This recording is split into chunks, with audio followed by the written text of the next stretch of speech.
मेरे पृथ्वी लोक से जाने का समय आ गया है कृष्ण। मेरी विनती स्वीकार कर लो। दे दो मुझे वचन कृष्ण कि तुमसे पूर्व मैं अपना देह त्याग कर लूं। सखी की इच्छा मेरे लिए आदेश। तुम्हारे वचन के कारण तुम्हें रोकने का अधिकार तो मुझे नहीं है। समझ नहीं आ रहा है इस हृदय को कैसे समझाऊं मैं कि तुम्हारे जाने के चार मात्रे से ही हृदय आहत हो रहा है राधा। ठीक है, इस हृदय की शांति के लिए एक बार पूछ ही लेता हूं। सत्य में तुम्हारे जाने का समय हो गया है राधे।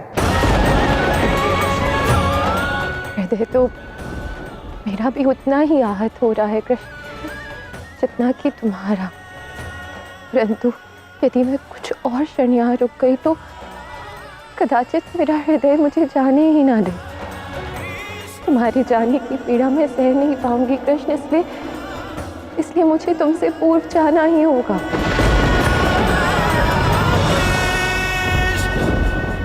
महादेव, क्या पृथ्वी लोक पर राधा कृष्ण के प्रेम का ये अंतिम क्षण है? हाँ गौरी, तुमने सत्य सुना। ये इस पृथ्वी लोक पर राधा कृष्ण की लीला के अंतिम कुछ क्षण हैं, परंतु इससे पहले कि राधा कृष्ण इस पृथ्वी लोक को त्यागे, वो संसार को जाते जाते प्रेम का एक और बहुत बड़ा संदेश पढ़ा कर जाएंगे। और मेरी ये इच्छा है कि राधा कृष्ण की इस लीला के अंतिम क्षणों का साक्षी समस्त ब्रह्मांड को बनना चाहिए। हे ब्रह्मदेव, हे देवी सरस्वती, इंद्रदेव, पंचभूत देवता और अन्य सभी देवी देवताओं से मेरी ये विनती है कि वो राधा कृष्ण की इस महान प्रेम गाथा के अंत का साक्षी मेरे साथ बने।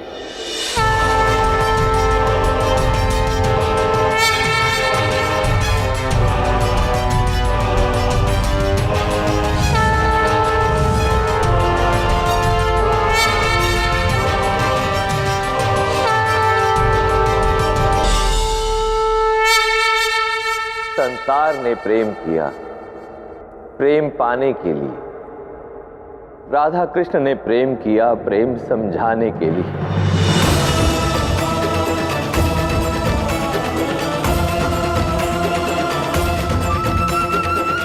मृत्यु का जो मार्ग तुमने चुना है वो अत्यंत कठिन है। तुम्हारी पीड़ा मेरी मृत्यु के पश्चात भी मुझे पीड़ा देगी, इसलिए वचन दो कृष्ण, जब तक तुम पृथ्वी लोक पर हो जितना संभव हो उतना ही कम पीड़ा सहोगे, कम दुख सहोगे। अपनी सखी की अंतिम इच्छा पूर्ण करोगे। मैं तुम्हें छोड़कर जाने से पूर्व पुनः उस वृक्ष के नीचे बैठना चाहती हूँ जहाँ हमने साथ में अनेक क्षण बिताए हैं।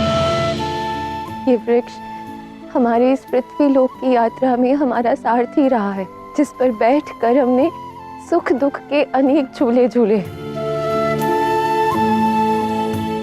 तुम्हें तो पता है सखी की इच्छा मेरे लिए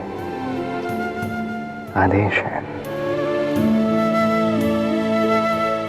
धन्य है राधा कृष्ण जो अपने अंतिम क्षणों में भी इस संसार को प्रेम का इतना बड़ा पाठ पढ़ाकर जाएंगे।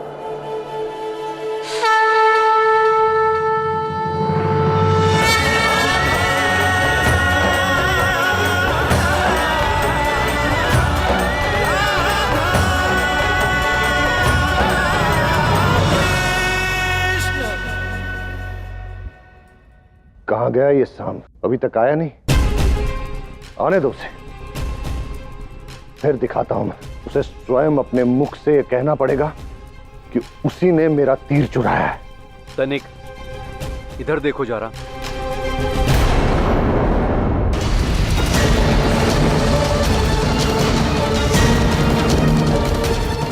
मित्रों, क्या तुम सब सज्ज हो?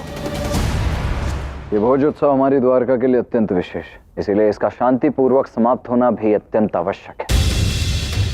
तो आप दोनों ये निर्धारित करेंगे कि इस उत्सव में कोई भी कहीं भी सांब और जरा के मध्य हुए विवाद के विषय में चर्चा तक ना कर सके। यदि कोई चर्चा करे तो उसे वहीं रोक देना। और सबसे अधिक महत्वपूर्ण बात, इस उत्सव में कहीं भी कोई मदिरा की एक बूंद का सेवन भी ना कर पाए। आप दोनों नगरवासियों पर दृष्टि बनाइए, मैं जरा और सांब पर दृष्टि बनाए रखता हूं।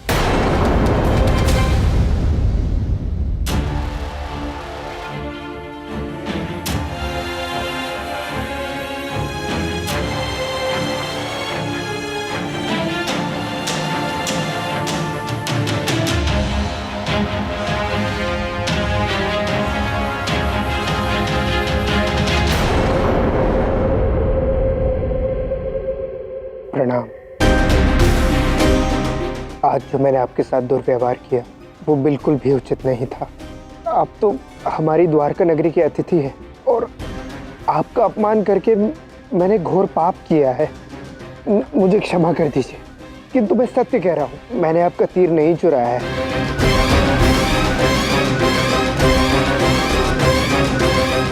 मैं भी आपका क्षमा प्रार्थी हूं। मैंने भी बिना सत्य को जाने आप पर इतना गंभीर आरोप लगा दिया।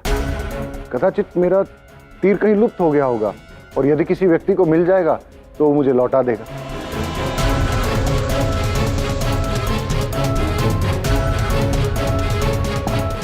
अच्छा हुआ सांब और जरा में सुलह हो गई। बस ये शांति इसी प्रकार बनी रहे।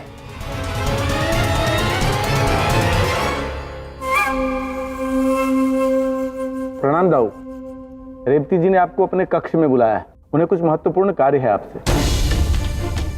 अभी के लिए तो ये दोनों एक दूसरे को प्रेम पूर्वक मिठाई खिला रहे हैं, किंतु इन दोनों के मध्य विवाद कभी भी छिड़ सकता है। इसीलिए आप सभी सजग रहिएगा और यदि कोई भी बात हो, कोई भी सूचना हो तो सर्वप्रथम मुझे आकर अवश्य दीजिएगा। जो आज्ञा दाऊ।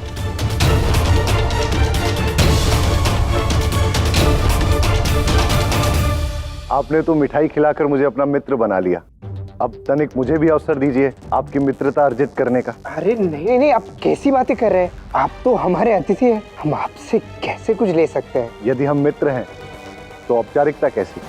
मैं आपके लिए एक भेंट लेके आया हूँ, आप उसे स्वीकार कर लीजिए, मुझे बड़ी प्रसन्नता होगी।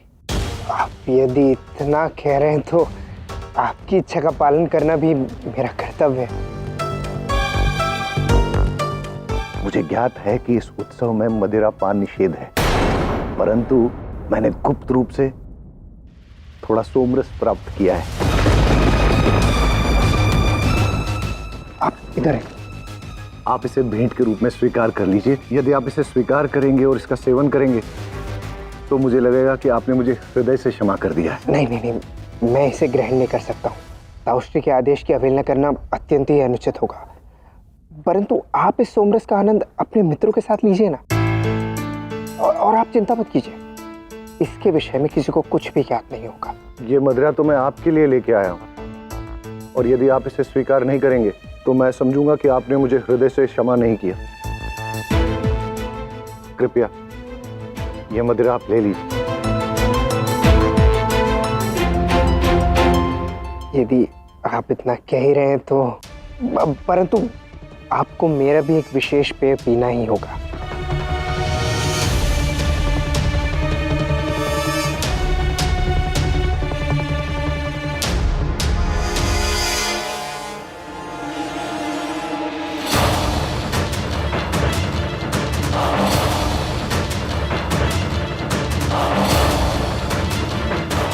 कितना मूर्ख है ये सांब, कितनी सरलता से मेरी मीठी मीठी बातों में आ गया। इस मूर्ख को तो ये भी ज्ञात नहीं कि मैंने इसके पान में मदिरा मिला दी है। एक बार ये इस मदिरा के मद में बह जाए तो इससे तो सच उगलवा के ही रहूंगा मैं। बस एक बार ये मद में बह जाए, उसके पश्चात मैं इसे बताऊंगा कि सांब के अपमान का क्या परिणाम होता है।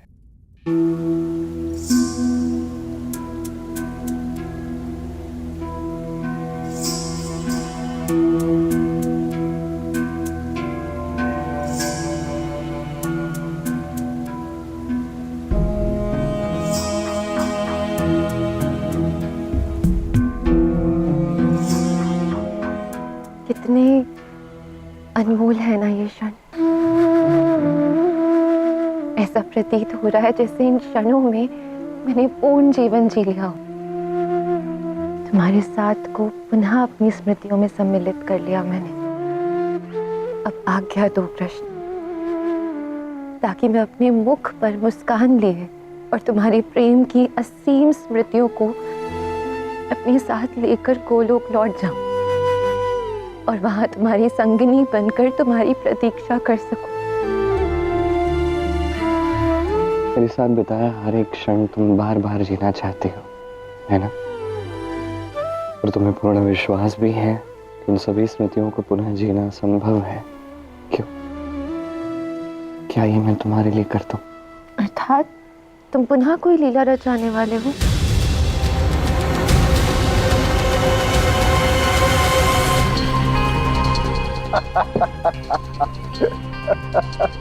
आनंद आ गया।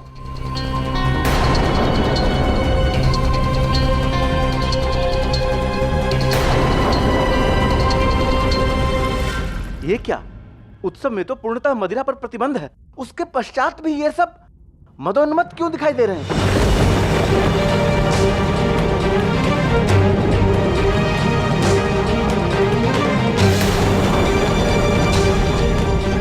इसी क्षण जाकर सेनापति को सूचित करो। राम,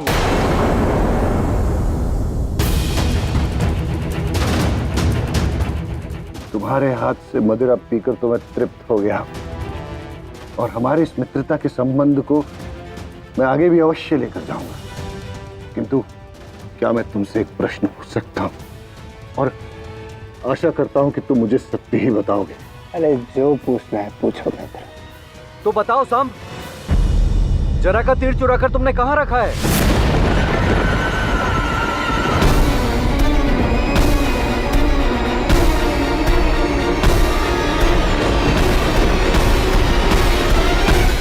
मैंने पहले भी तुमसे कहा था कि मेरे पास तुम्हारा तीर नहीं है, कि तुम लोगों को तो कोई भी बात प्रेम पूर्वक समझ में आती ही नहीं है ना।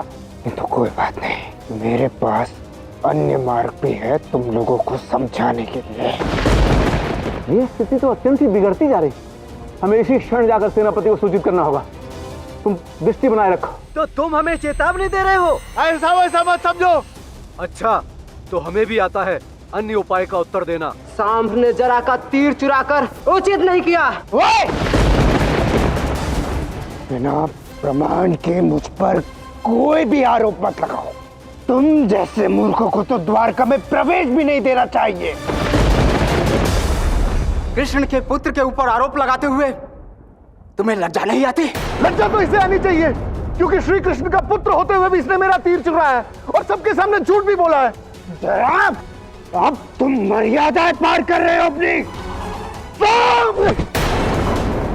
तुमने मुझे एक तुच्छ आखेटक कहा था ना, आज ये तुच्छ आखेटक सिद्ध करेगा कि मेरा तीर तुम नहीं चुराया है। और इसके लिए तुम्हारे कक्ष का अन्वेषण करने के लिए मैं स्वयं जा रहा हूं। जरा जरा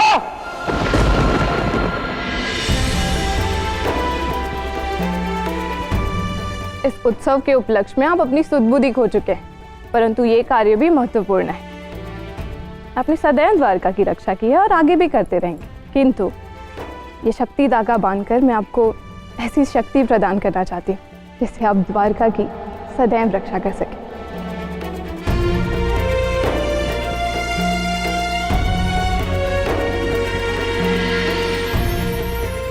मेरी भी यही आशा है रेवती जी की हमारी द्वारका की मैं सदैव रक्षा कर पाऊं। सेनापति की जय हो। सांब और जारा के मध्य पुनः विवाद आरंभ हो गया है और उन दोनों ने मदिरा भी पी हुई।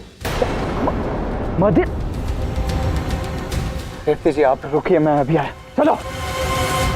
हमारे प्रेम की कुछ स्मृतियां हैं राधे, सुंदर स्मृतियां। एक अंतिम बार मैं उन्हें स्मरण करना चाहता हूं तुम्हारे साथ।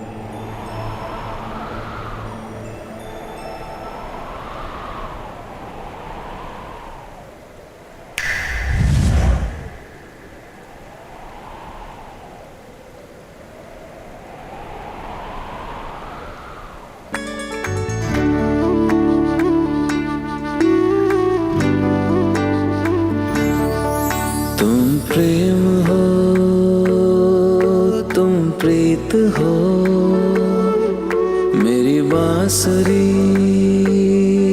का गीत हो। तुम प्रेम हो, तुम प्रीत हो, मनमीत हो राधे, मेरी मनमीत हो।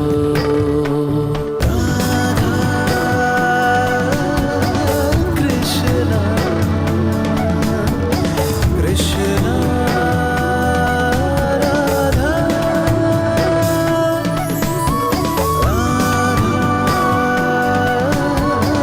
कृष्णा कृष्णा राधा।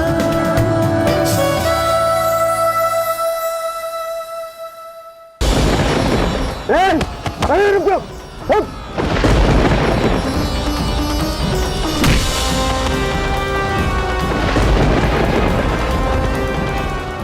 हमारा ये यदुवंश, इसके नाश होने का समय अब आ गया है। सब एक दूसरे के साथ लड़के युद्ध करके अपने अंत को पाएंगे, ठीक वैसे ही जैसे कौरव और पांडव एक दूसरे से लड़े थे। कान्हा, मैंने तुम्हें वचन दिया था कि जब तक संभव होगा मैं द्वारका की रक्षा करता रहूंगा और किसी को कुछ नहीं होने दूंगा मैं। रुक जाओ, रुक जाओ, क्या कर रहे हो? ये सांब और जरा कहाँ है?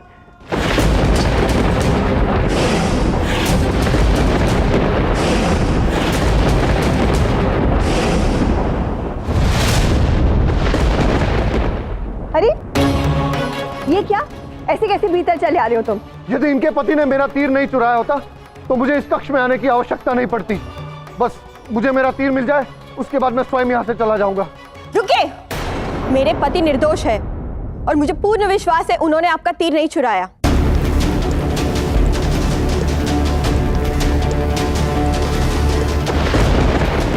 ये क्या कर रहे हो तुम? तनिक हमारी बात तो सुनो, सांब ऐसा कदापि नहीं कर सकता।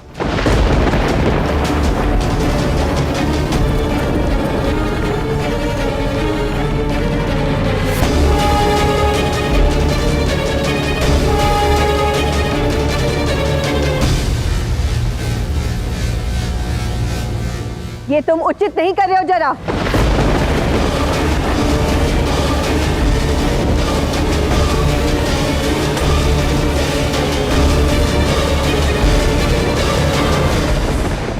देख लिया, कहा था ना मैंने नहीं मिलेगा तीर। जरा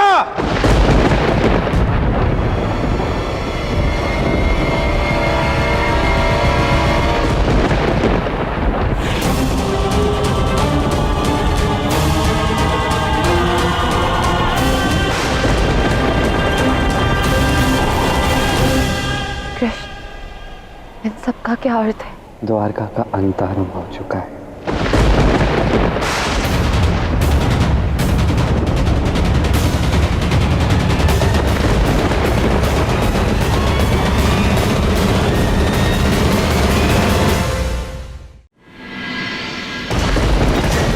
मुझे पूर्ण विश्वास है कि सामने मेरा तीर चुराकर यही कहीं छुपाया होगा।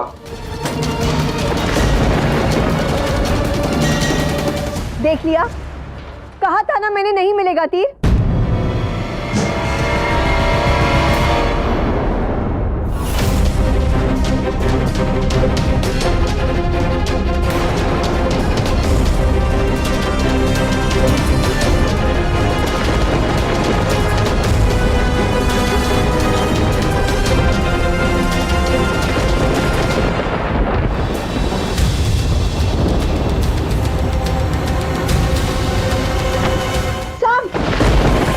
कितना आहत हुआ होगा श्री कृष्ण का हृदय, ये जानकर कि उनका प्रिय पुत्र एक चोर है।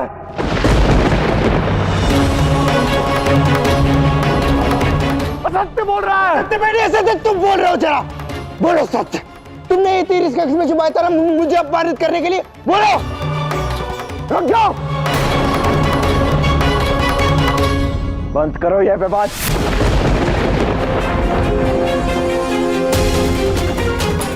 बलराम श्री, ये देखिए, ये तीर मुझे शाम के इस कक्ष से प्राप्त हुआ है। मैंने आपसे कहा था कि इसी ने मेरा तीर चुराया है और उसके बाद सबके सामने झूठ बोल रहा था। आप इसे दंड दीजिए।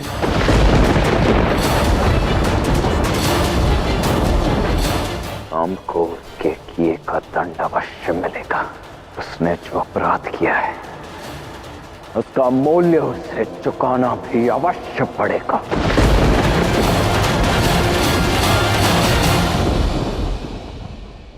किंतु क्या तुमने स्वयं को देखा जरा? तुमने स्वयं क्या किया? तुम्हें ज्ञात था कि इस उत्सव में मदिरा निषेध है। उसके पश्चात भी न केवल तुम इस उत्सव में मदिरा लेकर आए और तो और सबको उसका पान करवाए।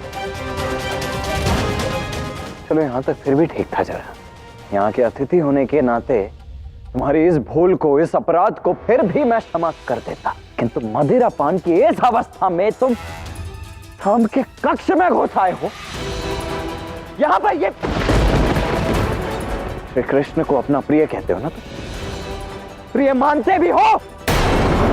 अपने प्रिय श्री कृष्ण के परिवार की महिलाओं का मान नहीं रख पाए तुम, इसलिए दंड के पात्र तो तुम भी हो।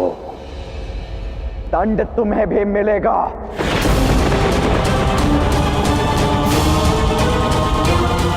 मुझे लगा था कि आप मुझे मेरे साथ हुए अन्याय के लिए न्याय दिलाएंगे, परंतु नहीं, आप तो अपने परिवार वालों के कुकर्मों को छुपाने की चेष्टा से मुझे ही दोषी ठहरा रहे हो।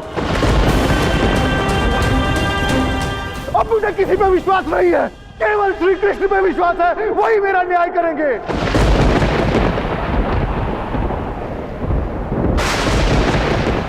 कृष्ण, इन सब का क्या अर्थ है? द्वारका का अंत आरंभ हो चुका है।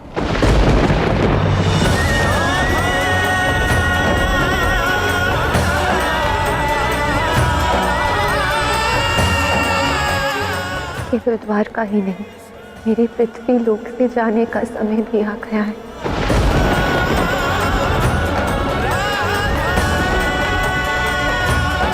आ तो गया है, किंतु ये अंत नहीं है। ये एक नई यात्रा का आरंभ है राधे।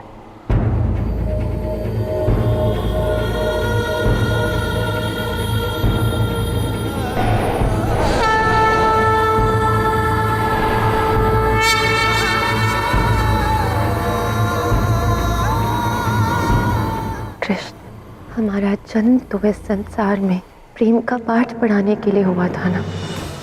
हम इस धरा पर प्रेम की सरिता बहाने ही तो आए थे ना। किंतु हमारे इस देह को त्यागने के पश्चात क्या होगा कृष्ण? इस संसार में प्रेम कैसे जीवित रहेगा? हमने संसार में प्रेम का बीज बोया है राधे, और प्रेम एक ऐसा तत्व है जो दिन प्रतिदिन जैसे क्षण बीतेंगे ये प्रेम बस बढ़ता ही रहेगा। प्रेम तत्व ना मिटता है, ना कोई मिटा पाएगा। मिटता केवल ये शरीर है जो पंच तत्वों में समा जाएगा। वही प्रेम को समझेगा, वही प्रेम को पाएगा जो अपने हृदय की गहराई से ये दो शब्द दोहराएगा। कौन से दो शब्द?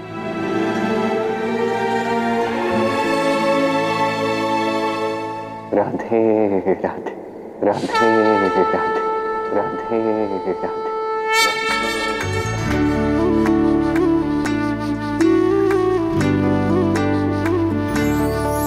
तुम प्रेम हो, तुम प्रीत हो, मेरी बांसुरी का गीत हो। तुम प्रेम हो, तुम प्रीत हो, मनमीत हो, राधे मेरी मनमीत हो। तुम प्रेम हो, तुम प्रीत हो, मनमीत हो, राधे मेरी मनमीत हो।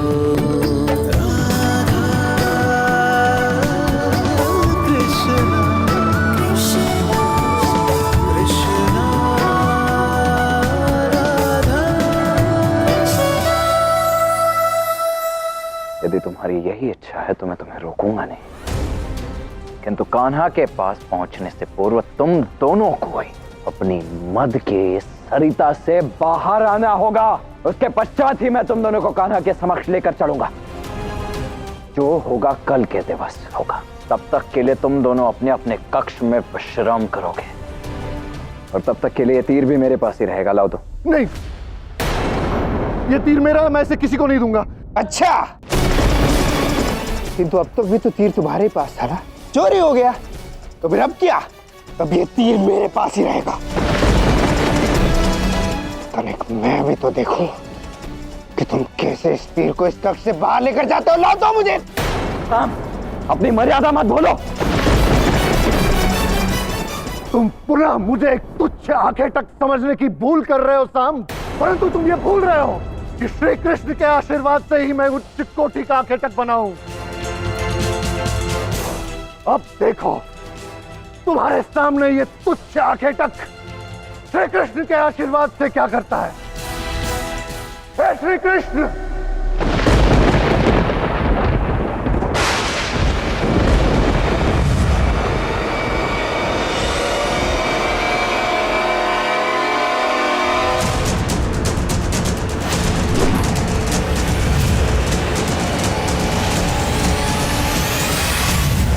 अब इस तीर को मेरे अतिरिक्त कोई नहीं ढूंढ सकता।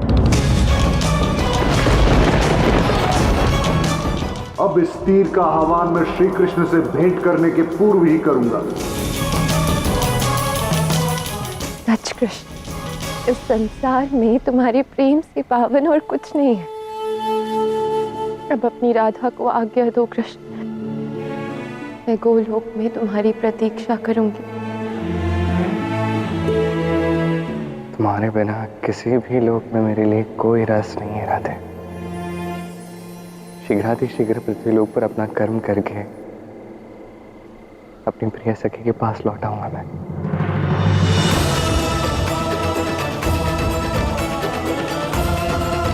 पाने को ही प्रेम करे, जग की है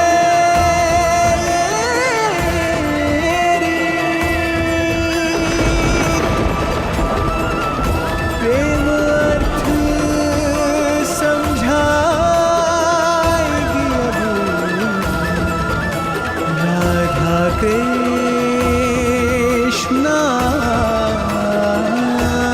की प्रीत।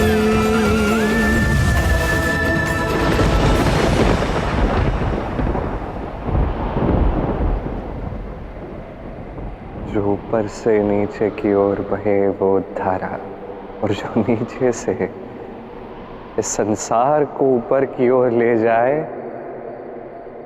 वो मेरी राधा।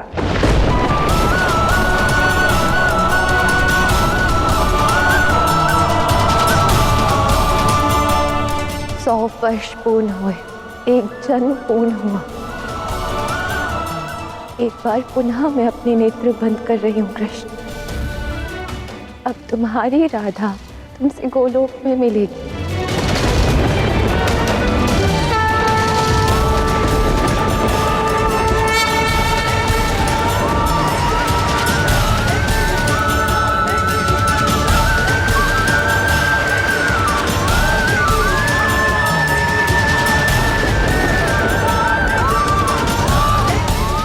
राधे राधे राधे राधे राधे।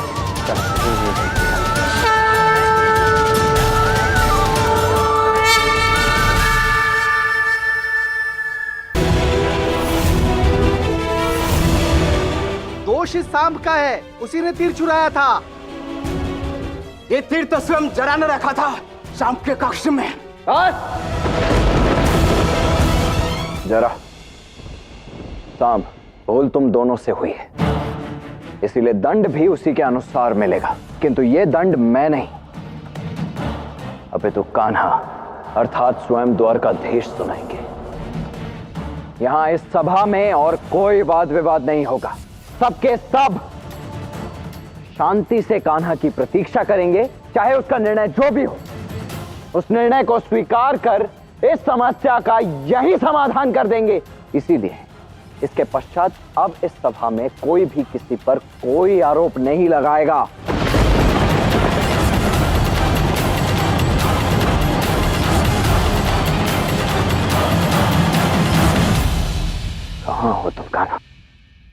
ठीक रहा हो।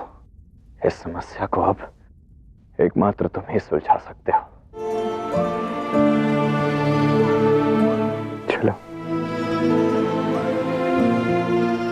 देवी सरस्वती से जो तुमने कामना की थी वो तो पूर्ण हो गई।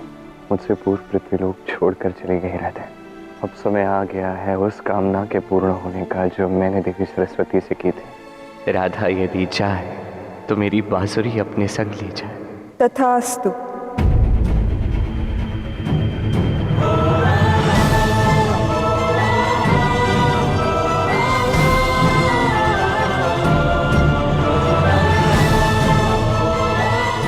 अब से हर क्षण मुझे उस क्षण की प्रतीक्षा रहेगी जब मैं तुमसे मिलूंगा राधे।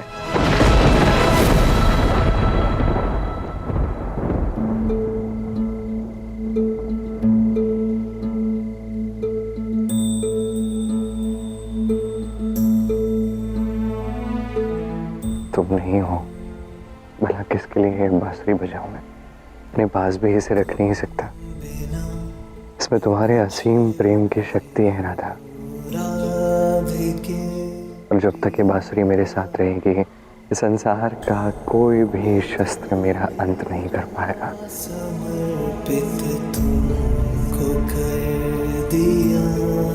तुम मुझसे दूर नहीं, मुझ में तुम समाए हो।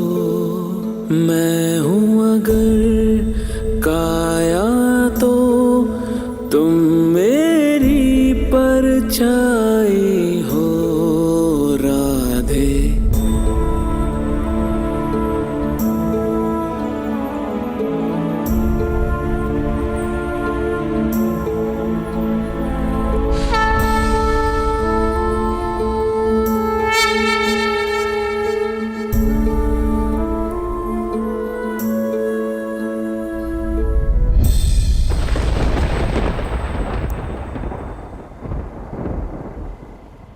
चाहे परिस्थितियां सम हो या विषम, किंतु मैंने कृष्ण की बांसुरी के प्रत्येक स्वर में केवल प्रेम का रहस्य अनुभव किया है।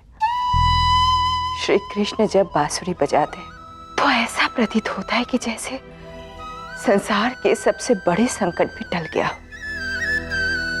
श्री कृष्ण की बांसुरी कोई वाद्य नहीं, अपितु इस ब्रह्मांड के लिए प्रेम और शक्ति का स्रोत है।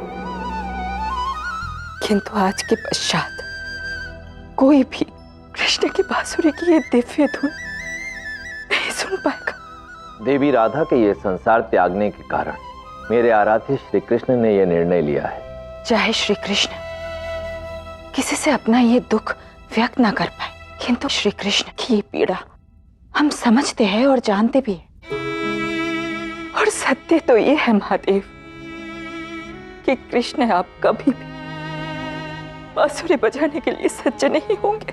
नहीं गौरी, मेरे आराध्य श्री कृष्ण पुनः अपनी बांसुरी अवश्य बजाएंगे, मैं वचन देता हूं।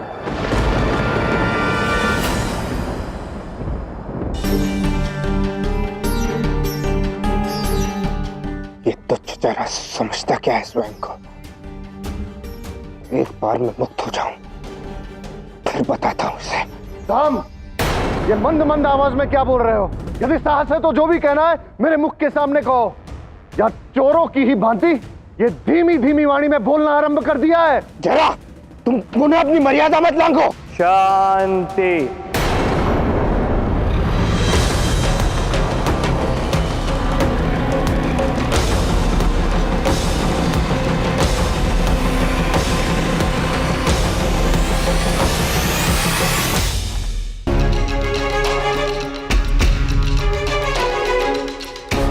पिताश्री, बहुत ही अच्छा हुआ जो आप यहाँ आ गए। मैं कब से आप ही की प्रतीक्षा कर रहा था। देखिए ये जरा किस भांति मुझ पर कब से अनुचित आरोप लगा रहा है। समस्त घटनाक्रम से मैं परिचित हूँ, किसी को कोई स्पष्टीकरण देने की आवश्यकता नहीं है। न्याय चाहते हो आप दोनों, न्याय होगा।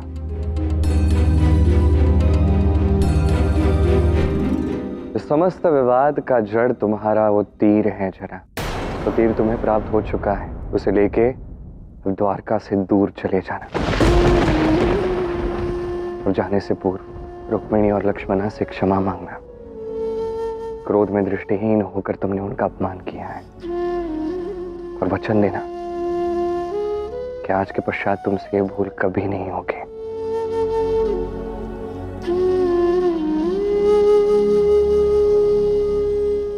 और शाम तुमने जरा का तीर चुराया है, चोरी की है तुमने। आज के पश्चात कभी भी जरा के पास मत जाना। और इस कृत्य के दंड स्वरूप तुम्हें 1 दिन का कारावास भोगना होगा पुत्र।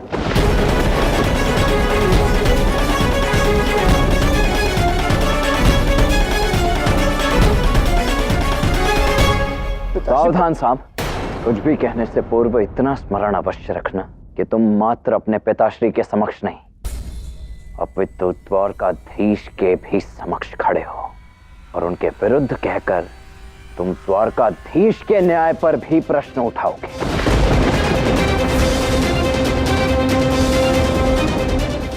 सैनिकों,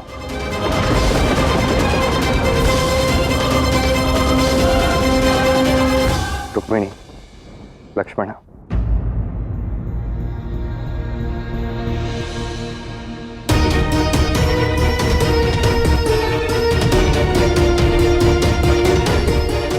मुझे क्षमा कीजिए। क्रोध के आवेश में आकर मैंने आप दोनों के साथ दुर्व्यवहार किया। हे श्री कृष्ण, आप भी मुझे क्षमा करें। मैं आपको वचन देता हूं कि आज के पश्चात ऐसी भूल कभी नहीं करूंगा।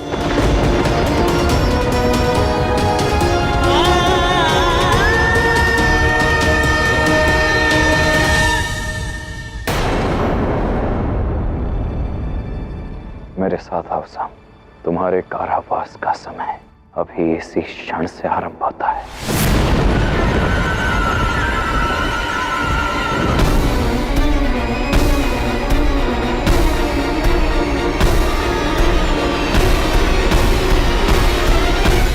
श्री कृष्ण के इस न्याय के पीछे कोई महत्वपूर्ण उद्देश्य छुपा है, किंतु ऐसा क्या हो सकता है?